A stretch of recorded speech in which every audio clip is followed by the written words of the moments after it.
Jika dikatakan bahwa Nabi Muhammad SAW adalah nabi terakhir yang ditunggu-tunggu umat Yahudi dan Kristen, pasti banyak dari kita umat Islam akan setuju. Karena di Al-Quran sendiri memang ada ayat-ayat yang mengatakan kalau kedatangan Nabi Muhammad SAW sebenarnya sudah diberitakan dalam kitab-kitab pendahulunya seperti Injil dan Taurat. Sebagaimana hal itu ternukil di dalam Al-Quran, Allah Subhanahu wa Ta'ala berfirman, "Dan ingatlah ketika Isa ibnu Maryam berkata, 'Hai Bani Israel, sesungguhnya aku adalah utusan Allah kepadamu, membenarkan kitab sebelumku yaitu Taurat, dan memberi kabar gembira dengan datangnya seorang Rasul yang akan datang sesudahku, yang namanya Ahmad.' Maka tatkala Rasul itu datang kepada mereka dengan membawa bukti-bukti yang nyata, mereka berkata, 'Ini adalah sihir yang nyata.'" Al-Quran Surat As-Saff ayat ke-6.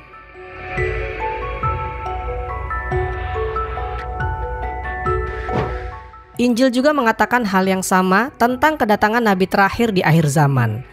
Namun hanya ditemukan di Injil kuno yang diyakini berusia lebih dari 1500 tahun. Sebagian orang memprediksi Injil tersebut adalah Injil Barnabas. Ada beberapa kali disebutkan nama Nabi Muhammad SAW dalam Injil tersebut. Salah satunya di bab ke-44 yang mengatakan, Barnabas berkata, "Pada bab ini Yesus atau Nabi Isa menyebut nama Nabi Muhammad.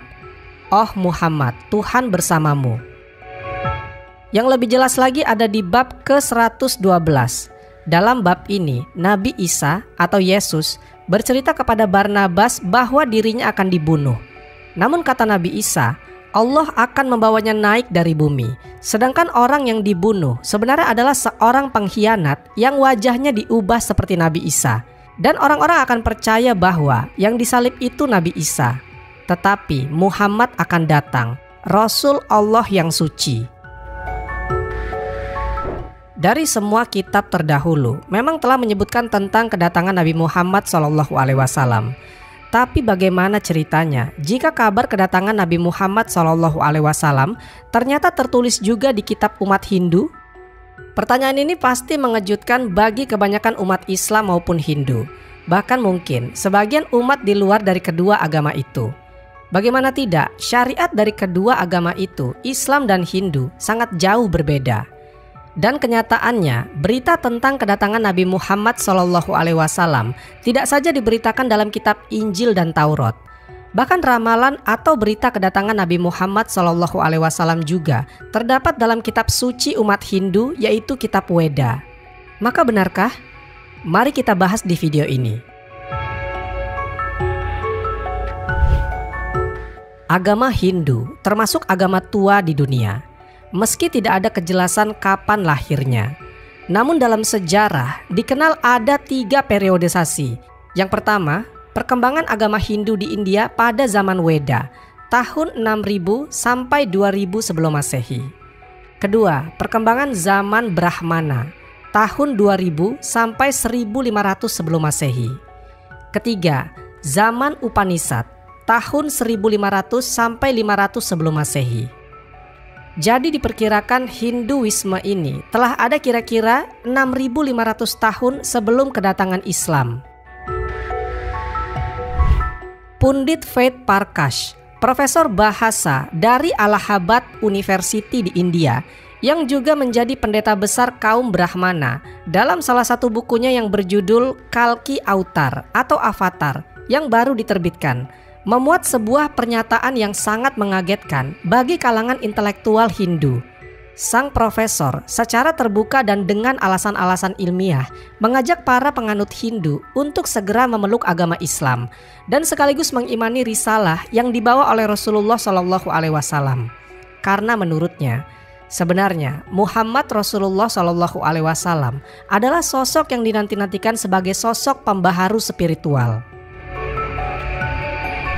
Profesor Pundit Ved Prakash atau si penulis buku yang masih berstatus pendeta besar kaum Brahmana dan ahli bahasa Sanskerta itu mengatakan bahwa ia telah menyerahkan hasil kajiannya kepada 8 pendeta besar kaum Hindu.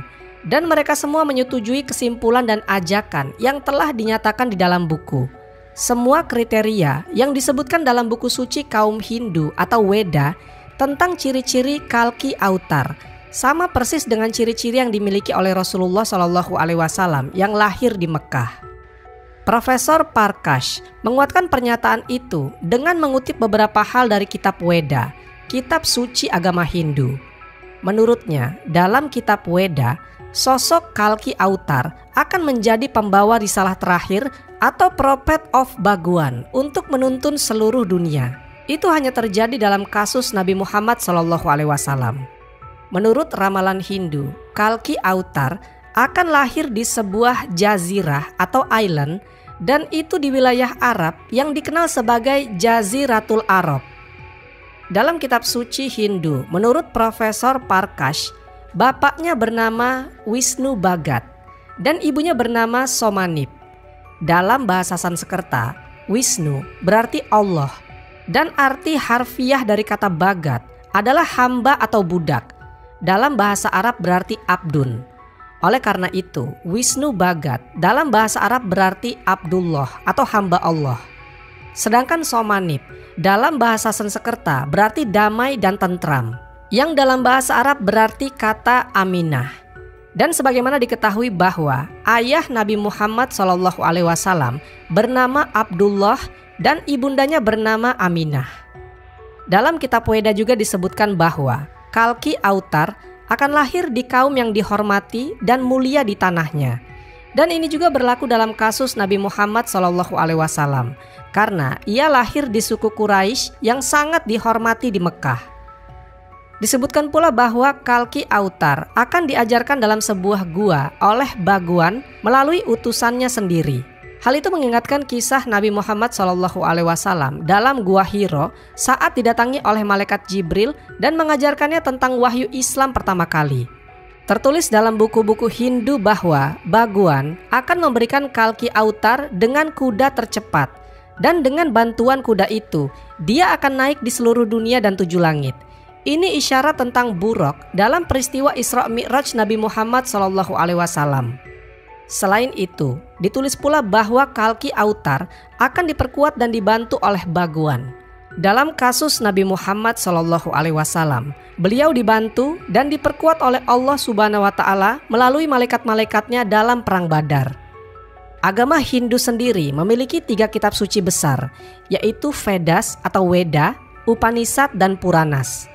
Beberapa di antaranya disebutkan berasal dari sekitar 4.000 tahun yang lalu. Kemudian dari seluruh kitab suci tersebut, kitab Weda adalah kitab yang paling suci.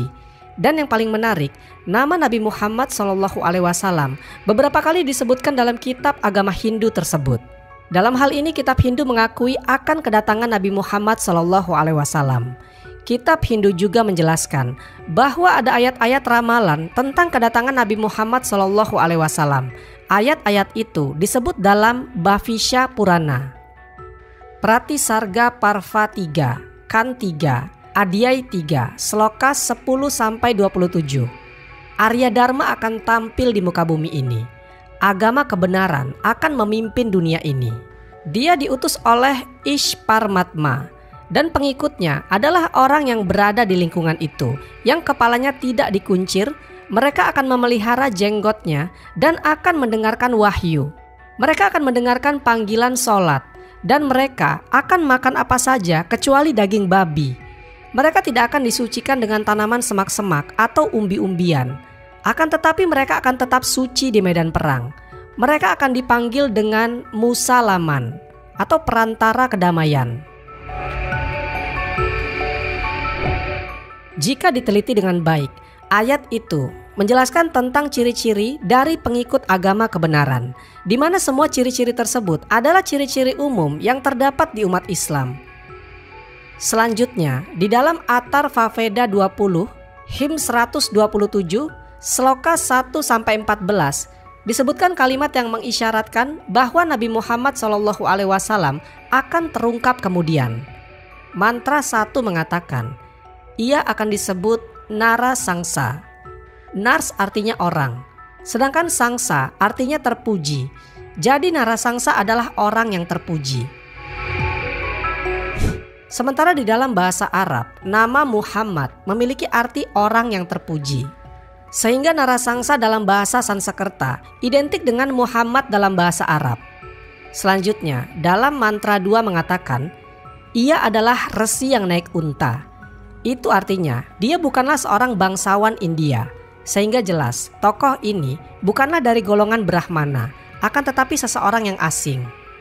Selanjutnya dalam Samaweda Untara Cikar, mantra 1500, mengatakan Ahmad akan dianugerahi undang-undang abadi.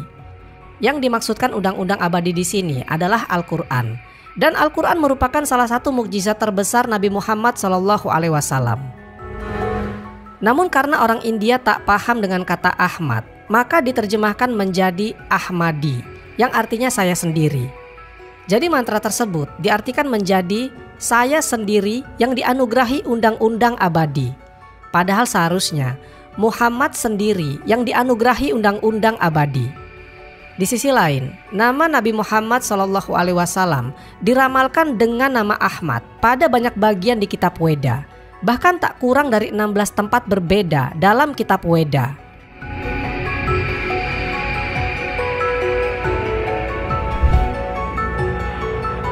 Wallahu a'lam bishawab. Semoga kisah ini bermanfaat. Lebih dan kurangnya mohon dimaafkan. Yang benar datangnya dari Allah Subhanahu wa taala. Khilaf atau keliru itu datangnya dari saya pribadi sebagai manusia biasa. Sampai ketemu di kisah-kisah seru yang penuh makna selanjutnya. Saya akhiri. Wassalamualaikum warahmatullahi wabarakatuh.